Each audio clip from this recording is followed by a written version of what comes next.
my process, and I will touch on this a little bit later, because it's really the cornerstone for a lot of what will happen next.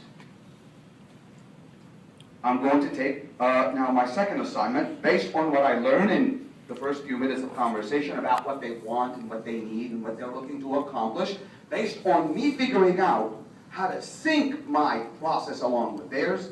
I'm going to select, I'm going to present, and by the way, this is where money is made, right here. You collect for it when you close and you sign, but you make it right here.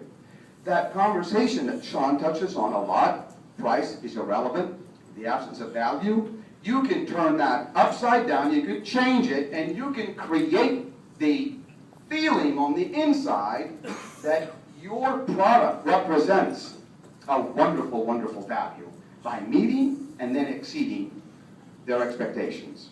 You go on a test drive. Going on a test drive is not a technicality. It's not just a step.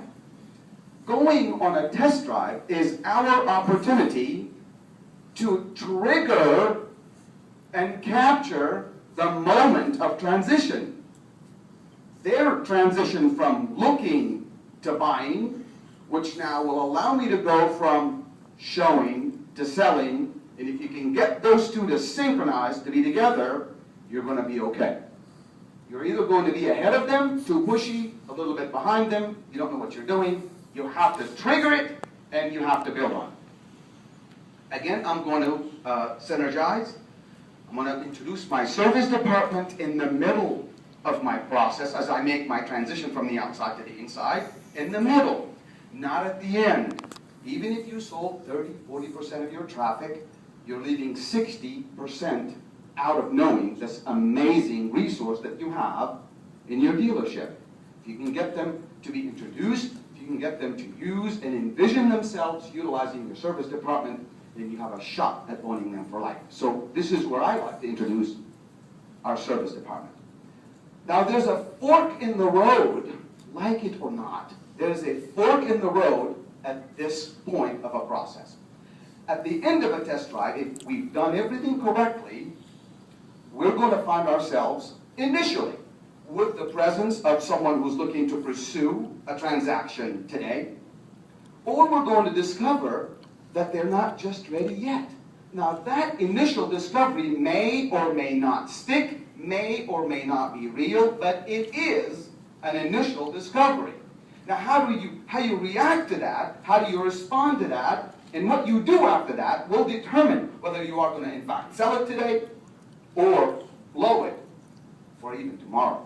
So this is a critical moment in our process, and we must really, really pay attention to it, because I feel everything that you've done prior to now is in the showing area. Everything you do from this point forward is going to be in the selling mode.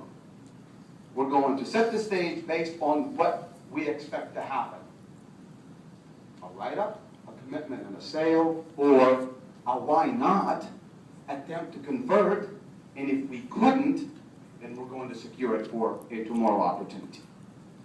We're going to bring to the desk a solid offer, which would include tangibles that every manager needs to see. That manager that was the opener must now see the result of that. We need to bring in a solid offer, which will include the car, the time, conditions, evidence of authorization, and the source of funding. With that, we have a solid offer. We're going to continue to synergize.